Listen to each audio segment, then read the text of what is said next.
semua, kami dari kelompok 1 akan menjelaskan materi tentang sistem produk pelaratan konversi energi, yaitu kami akan membahas yang pertama aneka produk bidang konversi energi, dan yang kedua manfaat produk bidang konversi energi, dan yang ketiga potensi produk bidang konversi energi di daerah, dan yang keempat perencanaan produksi rekayasa konversi energi, dan yang kelima alat dan bahan yang dibutuhkan, dan yang keenam proses produksi rekayasa konversi energi, dan yang ketujuh pengemasan produk bidang konversi energi.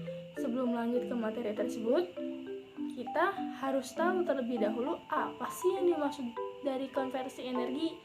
Nah, jadi konversi energi merupakan perubahan bentuk energi dari yang satu menjadi bentuk energi lain.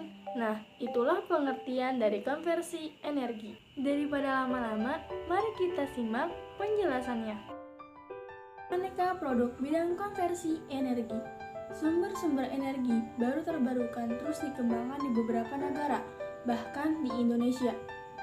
Beberapa contoh sistem produk bidang konversi energi diantaranya konversi energi angin, konversi energi surya atau matahari, energi air, biogas, biomasa, dan energi panas bumi.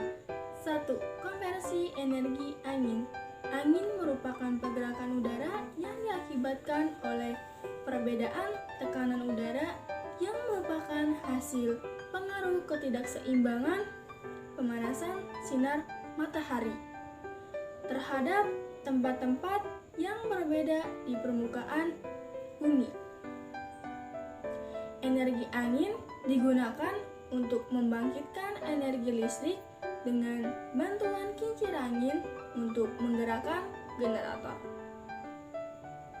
Kincir angin ditopang oleh menara dan menggunakan baling-baling dengan model 3 sudut.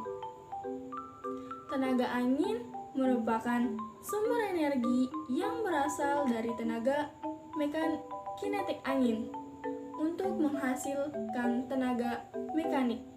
Nah, tenaga mekanik inilah yang dimanfaatkan untuk menopang air atau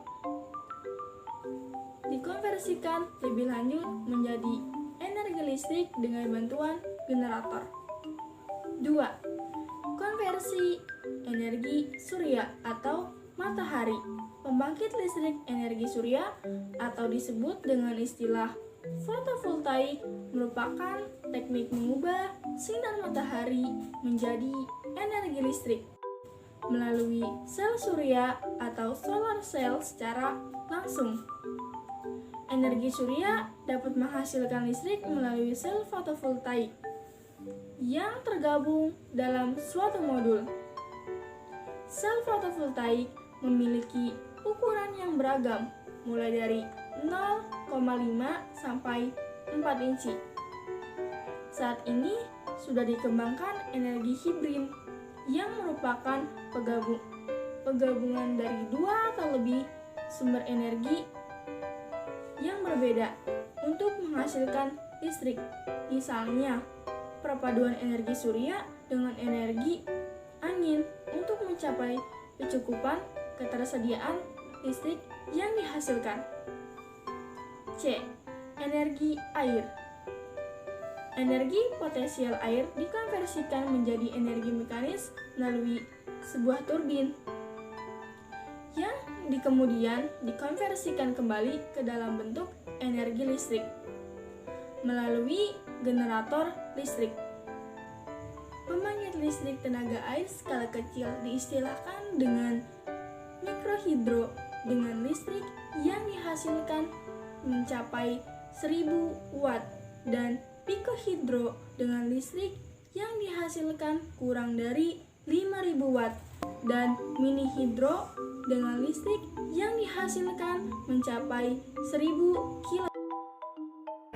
Yang selanjutnya yaitu adalah biogas. Biogas dihasilkan dari proses fermentasi bahan-bahan organik oleh bakteri anaerob.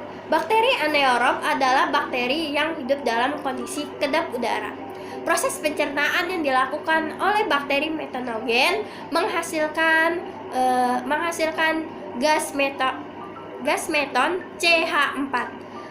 Bahan organik pada umumnya dapat diproses untuk menghasilkan biogas, dan sistem energi biogas yaitu dari bahan organik homogen, yaitu seperti air kencing, kotoran manusia maupun kotoran hewan.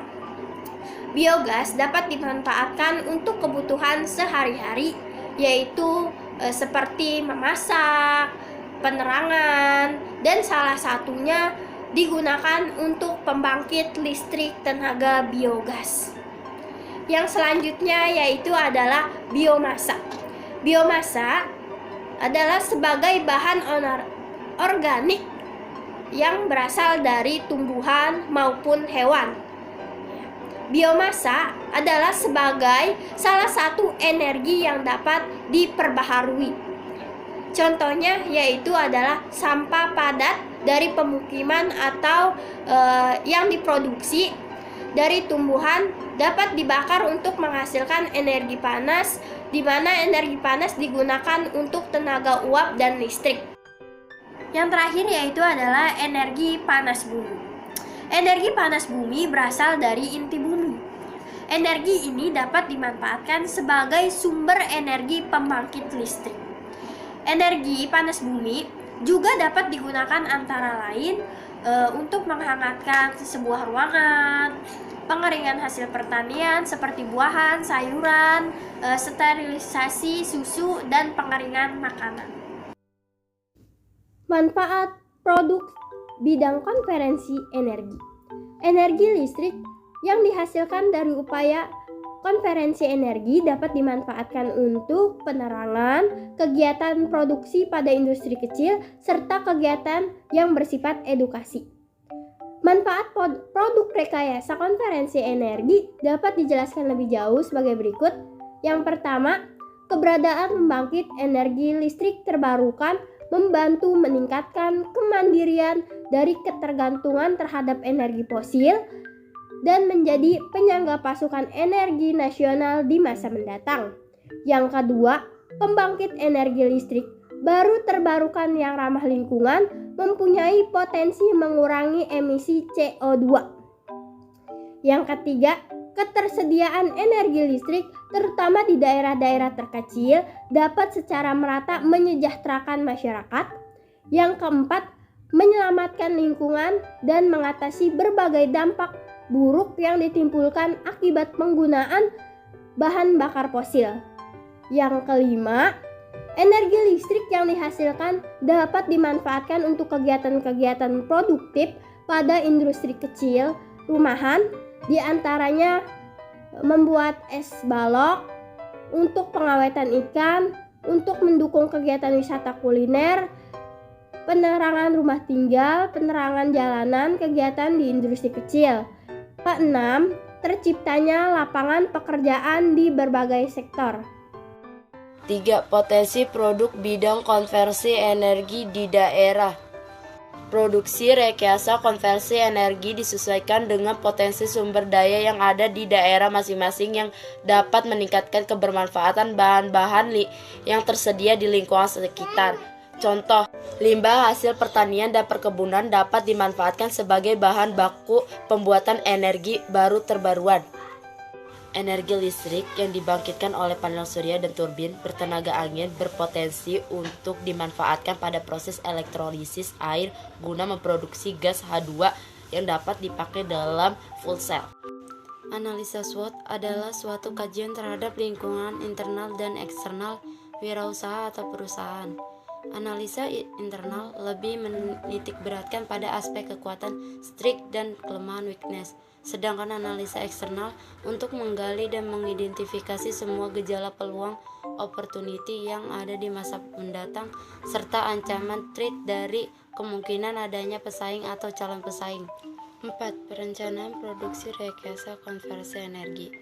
Perencanaannya membuat lampu jalan atau dikenal juga sebagai penerang jalan umum PJU, yaitu dengan menggunakan tenaga surya. Dengan perkembangan teknologi yang semakin maju, lampu memanfaatkan energi yang selalu ada di sekitar. Cara kerja lampu terbaru ini mampu mengubah energi matahari menjadi energi listrik yang mampu untuk menghidupkan lampu. Ini akan menyala secara otomatis jika tidak terkena cahaya matahari dan akan mati jika terkena cahaya matahari. Manfaatnya penerangan jalan umum ini meliputi 1. Ramah lingkungan dan bebas polusi. 2. Sumber energi melimpah yang tak terbatas. 3. Tidak tergantung jaringan PLN. 4. Tidak ada biaya listrik PLN yang ada dibayarkan. 5. Dapat dipasang di mana saja. 6. Usai pakai yang sangat panjang. Selanjutnya yang kelima, ada alat dan bahan yang dibutuhkan. Alat dan bahan yang dibutuhkan untuk membuat lampu panel solar cell ini antara lain yaitu pertama solar cell, yang kedua dioda 1N4007 x 3 pieces, yang ketiga dari sekitar 10, 1K dan 220 masing-masing 1 piece, yang keempat ada LED 1 watt, yang kelima ada baterai 3,7V tipe 18650 rechargeable 1 piece, yang kelima ada kabel PCB Bluetooth Type atau breadboard dan soket baterai. 6. Proses produksi rekayasa konversi energi. Langkah-langkah pembuatan lampu panel solar cell. Untuk membuatnya hanya dengan merangkaikan seluruh komponen sesuai dengan skema di PCB prototype atau breadboard, lalu solder semua kaki dan sambungannya. Seperti pada gambar di samping, dapat kita lihat jika baterai solar cell terkena cahaya matahari, maka baterai akan terisi. Saat tidak terkena sinar matahari, secara otomatis juga lampu akan menyala. Tentunya rangkaian ini tidak dapat digunakan untuk menyalakan lampu LED dengan daya yang besar. Namun rata-rata semua lampu panel tenaga matahari memiliki prinsip yang sama. Untuk mengembangkannya, kalian dapat menggunakan modul charger sehingga baterai bisa lebih awet. Menggunakan solar cell yang berdaya lebih besar atau lebih sensitif terhadap cahaya matahari dan rangkaian controller yang lebih baik. Pembahasan berikutnya yaitu mengenai pengemasan produk bidang konversi energi. Fungsi dapat tercapai apabila kita memperhatikan beberapa hal. Hal yang pertama yaitu harus mempunyai ciri khas dan dibuat semenarik mungkin. Yang kedua, memuat informasi yang jujur dan jelas. Yang ketiga, menarik mulai dari desain, bentuk, dan juga warna, tapi dengan komposisi yang seimbang. Yang keempat, ukuran atau bahan harus sesuai dengan kebutuhan. Dan yang terakhir yaitu bahan atau material harus yang tahan terhadap perlakuan pemindahan. Mengenai label produk arang briket, biasanya kemasan ini dibuat dengan berisikan informasi produk, foto atau video produk, logo perusahaan, alamat produsen, dan juga bobot produk. Itulah beberapa informasi dari kelompok kami tentang sistem produksi konferensi energi. Kurang lebihnya mohon maaf. Sekian, terima kasih.